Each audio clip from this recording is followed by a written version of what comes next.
Welcome to my YouTube channel GS excellence education. आज हम बात करेंगे यूनिफॉर्म सिविल कोड के ऊपर, जो बहुत ही इम्पोर्टेंट टॉपिक है। और मैं इस पर कोई भी अपना पर्सनल ओपिनियन नहीं दे रही हूँ, ना ही मैं किसी के ओपिनियन से बात बता रही हूँ। आज जो हम बात करेंगे वो सिर्फ इसके ऊपर करेंगे कि ये है क्या, इसकी हिस्ट्री क्या थी और आज के टाइम में ये कैसे वर्क कर रहा है। तो सबसे पहले शुरू करते हैं। आपको इन वर्ड्स का मतलब पता होना चाहिए। यूनिफॉर्म का मतलब सिविल का और कोड का। यूनिफॉर्म का जो मतलब होता है वो होता है समान। अब कैसे समान की बात कर रहे हैं, आपने देखा होगा जब हम स्कूल जाते हैं तो क्या होता है, हमें एक यूनिफॉर्म कंपल्शन होती है। वो क्यों होती है?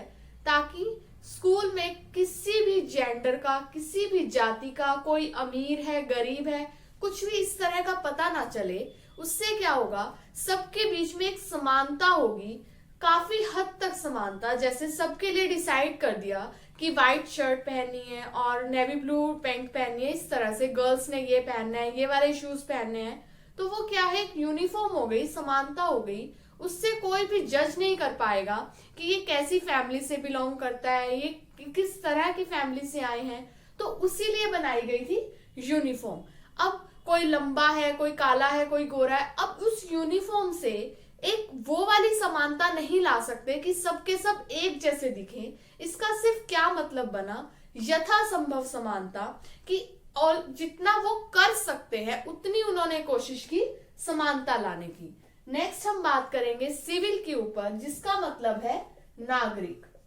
अब ये क्या है, इंडिया में दो तरह की अदालतें हैं, एक सिविल और एक क्रिमिनल। एक सिविल मामले देखते हैं और एक क्रिमिनल मामले देखते हैं। अब सिविल में कौन से केसेस आते हैं, जो किसी भी दो पर्सन्स, मान लो एक ए है एक बी है, उनके आपसी रिश्तों को दिखाता है, उनमें सुधार लाने की जो कोशिशें होती हैं, इस तरह के जो मामले आते हैं वो सिविल में आते हैं। नेक्स्ट क्रिमिनल में कौन से आते हैं, मर्डर के केसेस। जैसे कोई भी केस, अगर कोई भी व्यक्ति विशेष जैसे ए है और उसका किसी भी राज्य, देश के साथ अगर डायरेक्ट संबंध होता है तो वो मामले किस में आते हैं, क्रिमिनल केसेस में। जैसे हम एग्जाम्पल लेते हैं, रेप का केस होता है तो वो सिर्फ और सिर्फ उस व्यक्ति, उस लड़की का रेप नहीं होता, वो सारे के सारे समाज के ऊपर बात आती है। अब निर्भया केस था, उसके लिए सब एकजुट होकर उसका मुकाबला कर रहे थे, क्योंकि वो केस कभी किसी और लड़की के साथ भी हो सकता था। तो वो एक राष्ट्र के ऊपर बात आती है, तो वो सारे मामले किसमें देखे जाते हैं, क्रिमिनल केसेस में। अब सिविल में कौन कौन से आते हैं, जो हमारे पर्सनल केसेस होते हैं, जैसे मैरिज, डाइवोर्स, प्रॉपर्टी के केसेस, इनहेरिटेंस के, कि ये वाली प्रॉपर्टी किससे मिलेगी, कॉन्ट्रैक्ट के, कोई भी गवर्नमेंट जॉब में अगर कॉन्ट्रैक्ट साइन होते हैं, तो जो इस तरह के मामले सारे आते हैं वो किस में आते हैं, सिविल में। तो समान नागरिक। नेक्स्ट हम बात करते हैं कोड के ऊपर। कोड का क्या मतलब है, इसे हम बेसिकली हिंदी में बोलते हैं संहिता। अब इसका मतलब समझ लो, जैसे कोई भी अगर बाहर कहीं जॉब कर रहे हैं, दो तीन पर्सन एक साथ कहीं पीजी में रहकर जॉब कर रहे हैं, उन्होंने डिसाइड किया कि हम इस तरह से मिलकर राशन डाल लेंगे, इस महीने तू डाल दे, इस महीने तू, इस तरह से, और खाने का। लेकिन फिर क्या हुआ, ऐसे ही चलता गया।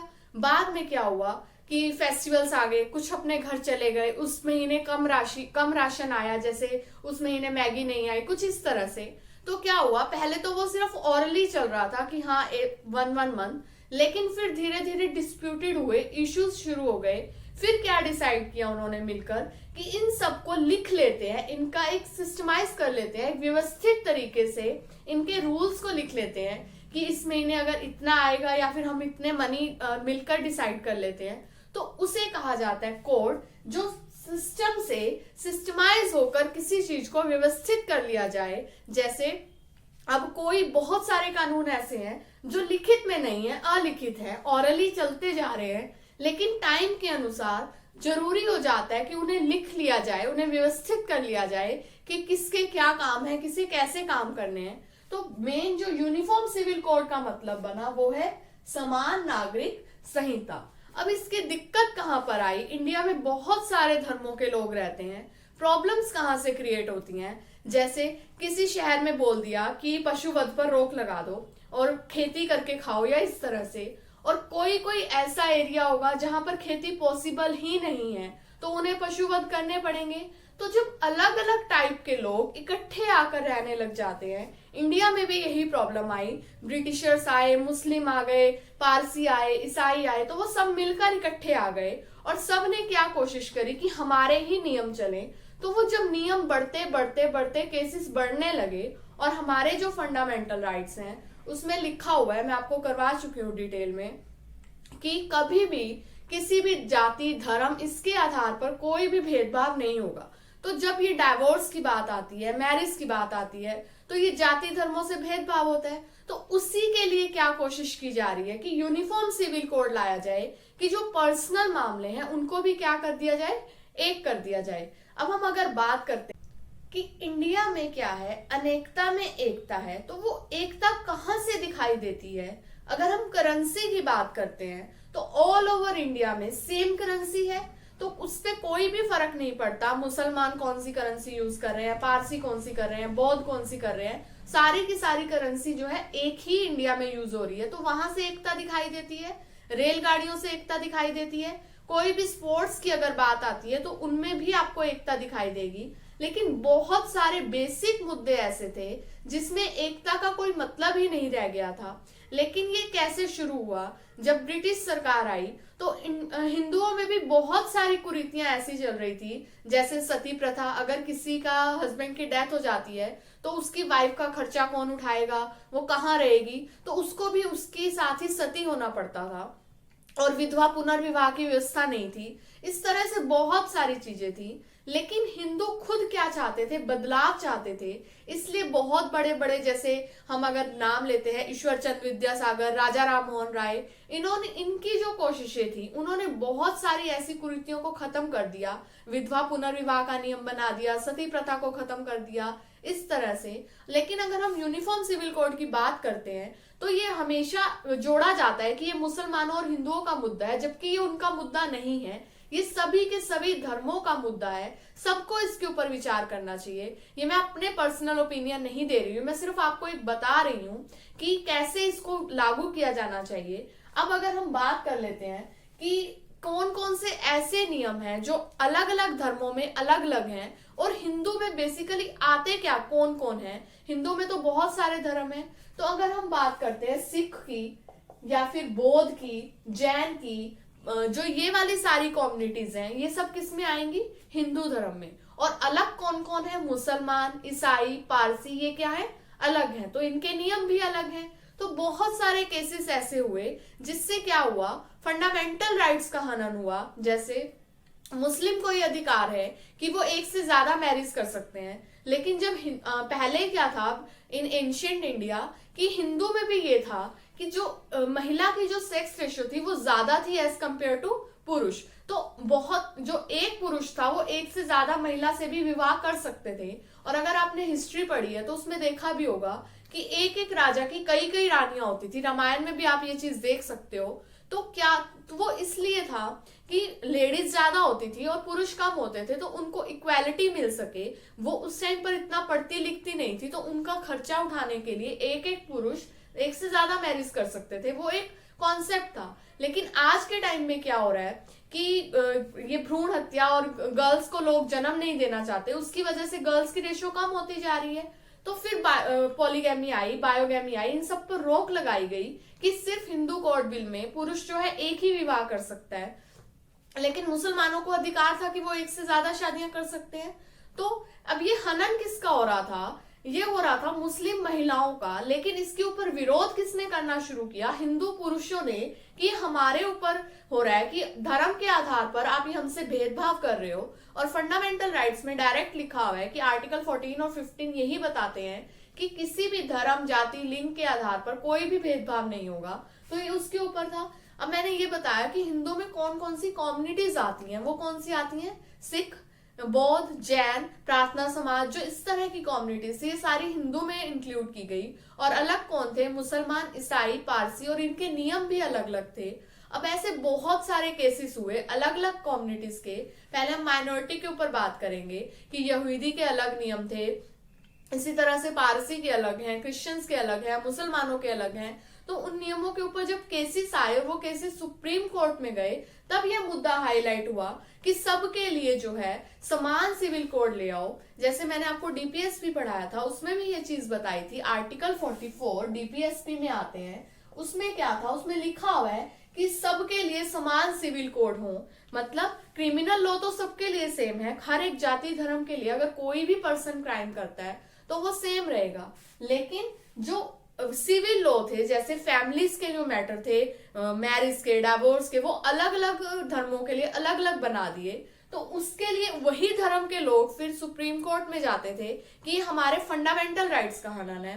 तो इसीलिए उन्होंने ये हाईलाइट हो रखा है कि इसे जो है लागू किया जाए, सबके लिए सारे के सारे नियम समान कर दिए जाएं। अब 1954 में हिंदू मैरिज एक्ट आया, जिसके तहत क्या किया गया, कोर्ट मैरिज का जो प्रावधान आया, अब इसके तहत ही कोर्ट मैरिज होती है। उसमें कोई नहीं पूछेगा कि लड़का कौन से धर्म का है, लड़की कौन से धर्म की। आप किसी भी तरह से जाकर कोई भी धर्म से बिलोंग करते हो, आप 1954 के जो एक्ट है उसमें कोर्ट मैरिज कर सकते हो। और उसके लिए जो नियम है वो लिखित हैं, उनके मैरिज के नियम लिखित हैं, डाइवोर्स के नियम लिखित हैं, एडॉप्शन, अगर आपने कोई बच्चा एडॉप्ट करना है, पेरेंट्स नहीं बन पाते, उसके नियम जो है सारे लिखित हैं। तो अलग अलग धर्म के लोग जो हैं, अगर वो चाहें तो इस एक्ट के तहत जो है कोर्ट मैरिज कर सकते हैं और उनके लिए वो सेम नियम लागू होंगे। लेकिन सवाल क्या था कि सारे के सारे धर्मों के लिए मैरिज, डिवोर्स से सबको एक कर दिया जाए। अब मैं आपके साथ कुछ छोटे छोटे केसेस डिस्कस करूंगी,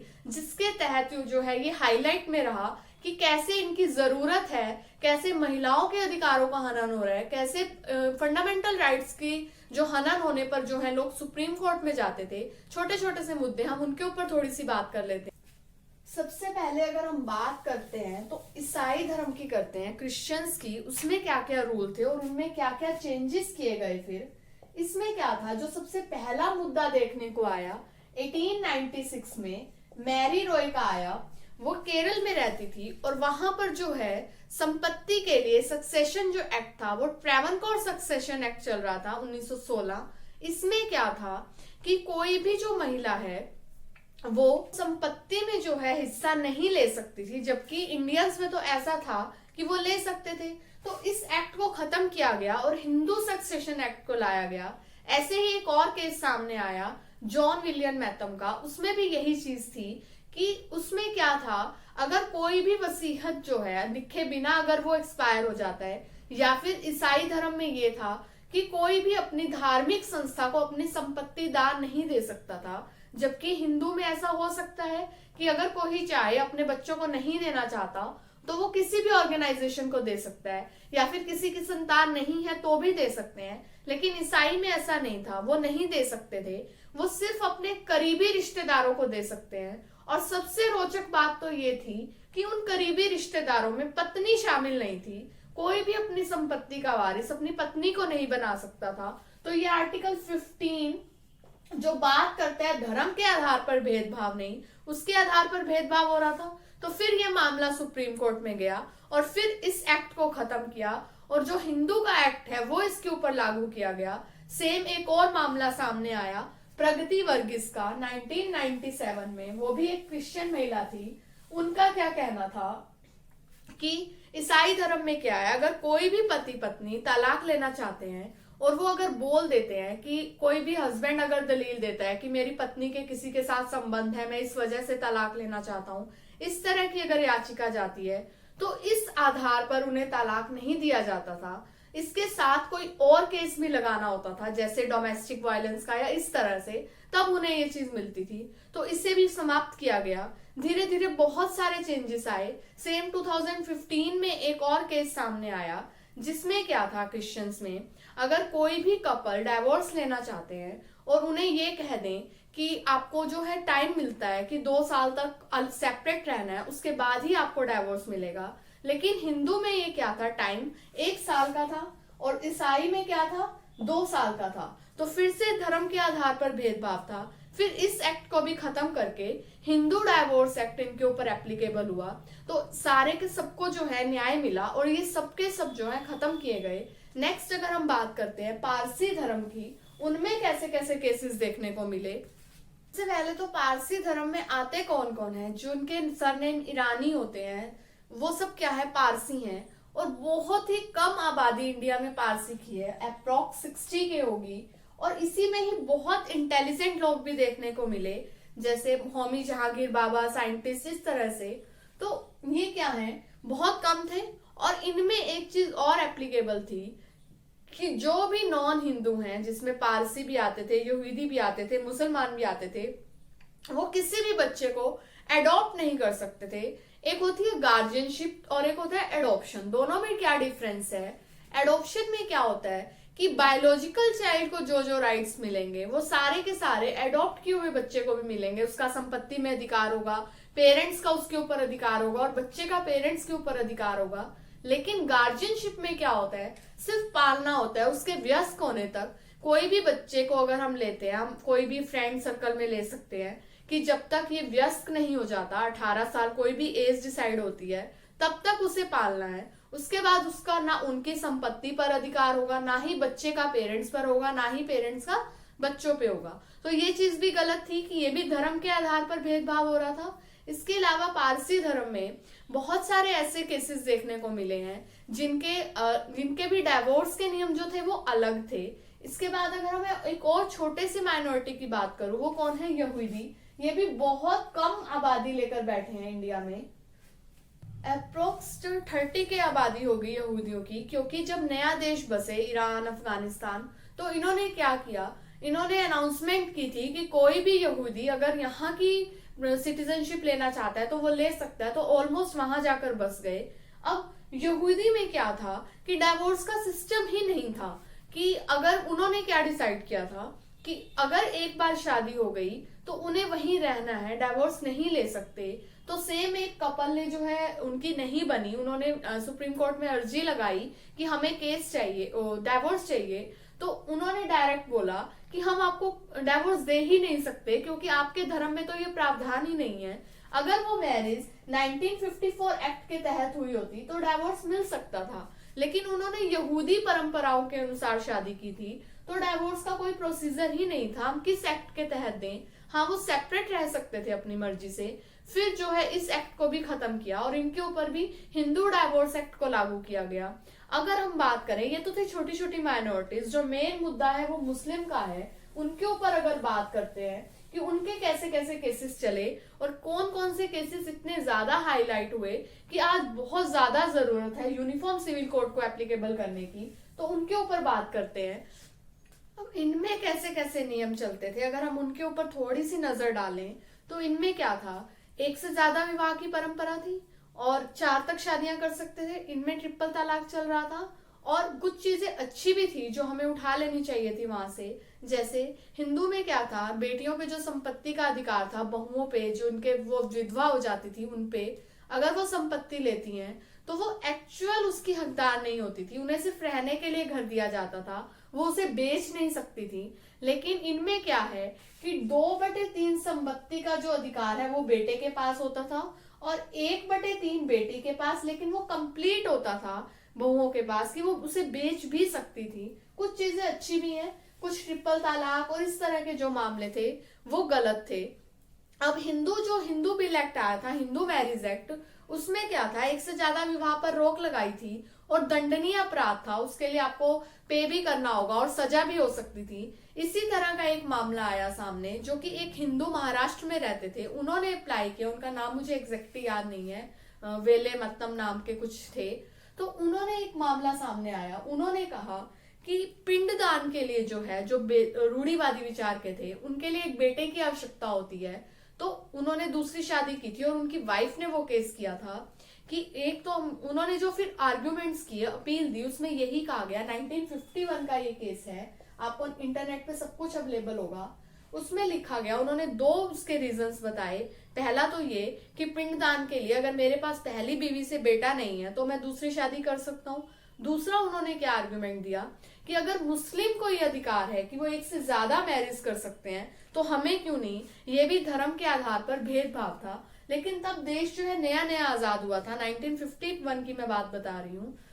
फिर क्या कहा गया कि इस केस को वहीं दबा दो, क्योंकि अगर उसे फिर से उठाया जाता तो उस टाइम और बहुत ज्यादा केसेस थे, तो उसको वहीं दबा दिया गया और ये हाई कोर्ट से मामला जो है सुप्रीम कोर्ट तक पहुंचा ही नहीं। इसके अलावा जो और केसेस देखने को मिले वो थे शाह बानो, शायरा बानो। अगर मैं उनके ऊपर बात करूं तो शाह बानो का जो केस था, वो बहुत छोटी एज में उसकी मैरिज हुई। तो क्या हुआ कि 1932 का आई थिंक उनका बर्थ था, और जब उनकी मैरिज हुई तो उनकी जो एज थी वो 16 इयर्स के नियर थी। एक बहुत बड़े उस टाइम के जो वकील थे अहमद खान, उनसे इनका विवाह हो गया और अच्छा चल रहा था। 10-15 साल अच्छे निकले, उनके 5 बच्चे हुए। उसके बाद क्या हुआ, उन्होंने दूसरा विवाह कर लिया, क्योंकि इनमें तो कर सकते थे। जब दूसरा विवाह किया तब भी वो साथ रहती रही, और वो बहुत ही रिच उसमें थे। तब उस टाइम के टाइम पर उनकी जो सैलरी थी वकील की वो 5000 के नियर थी। तो एक और जब विवाह कर लिया तो वो तब भी साथ रही, दोनों बीवियां। लेकिन उस टाइम जो है पहली बीवी के साथ रहना बहुत ही मुश्किल होता है, उसके गरिमा पर बात आती है। फिर उन्होंने 1-2 साल साथ रहे। फिर क्या डिसाइड किया, उनको कहा अपनी पहली बीवी को कि मैं तेरा मेंटेनेंस का जो गुजारा भत्ता है वो अलग कर देते हैं और तुम सेपरेट रह सकती हो। तो 200 रुपए डिसाइड किया था कि 200 रुपए आपको मिलेंगे। 1976 की बात है, और डाइवोर्स नहीं दिया। 1978 तक ये पैसे उनके पास पहुंचते रहे, लेकिन 78 के बाद ये पैसे पहुंचने बंद हो गए। तब उन्होंने अपने वकील से बात की कि अब क्या करें, क्योंकि उस टाइम की जो लेडीज हैं वो इतनी एलिजिबल नहीं होती थी कि वो खुद से कमा कर रह सकें। वो सिर्फ पूरे के पूरे ढंग से एक आदमी पर डिपेंड करती थी। 1978 के बाद जब ये पैसे आने बंद हो गए तो उन्होंने केस किया। अब केस गया तो तब तक डाइवोर्स नहीं हुआ था। तो अहमद खान जी ने क्या किया, जो 3 तलाक का इनमें तलाक हो जाता है वो बोला और साथ ही उसको तलाक दे दिया। अब उसके बाद मेंटेनेंस का कोई भी वो नहीं था। तब क्या नियम चल रहा था कि इद्दत की अवधि तक, इद्दत क्या होता है, 3 महीने 3 मासिक धर्म तक सिर्फ मेंटेनेंस देनी होती है। उसके बाद उसका कोई भी वो नहीं होता। और एक होता है मेहर, मेहर की राशि, जो एक कॉन्ट्रैक्ट साइन होता है मैरिज के टाइम पर कि इतने इतने राशि हम मेहर के देते हैं, वो देने होते हैं। और इद्दत की अवधि तक खर्चा देना होता है। तो कहा कि मैं पहले तो दे रहा था, लेकिन अब ये खत्म हुआ और डाइवोर्स दिया और ये देंगे। फिर एक बात उठी कि वो 60+ हो चुकी थी कि वो कैसे अर्न करेंगी, उन्हें मेंटेनेंस चाहिए, खर्चा चाहिए। वो केस फिर बड़ी अदालत में गया, पहले इंदौर की छोटी अदालत में गया, फिर हाई कोर्ट में गया।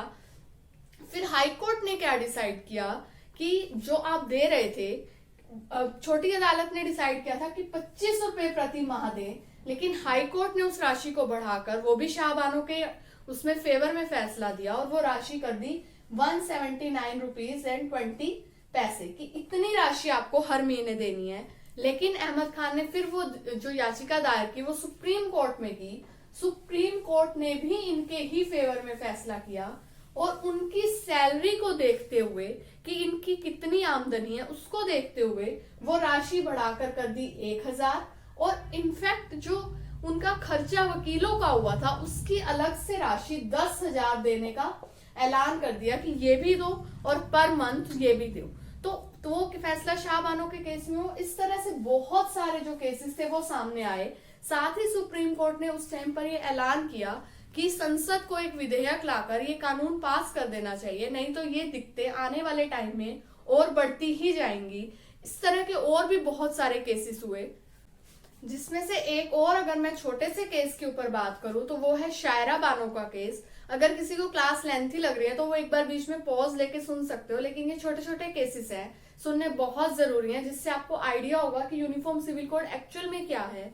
तो शायरा बानो के केस की अगर मैं बात करूं तो ये उत्तराखंड की रहने वाली थी। इनकी इलाहाबाद में मैरिज हुई। तब क्या हुआ कि कुछ भी अगर डिस्प्यूट्स हुए, ये अपने घर पर आ गई, और इनके जो हस्बैंड थे उन्होंने स्पीड पोस्ट से इन्हें 3 तलाक लिखकर भेज दिया।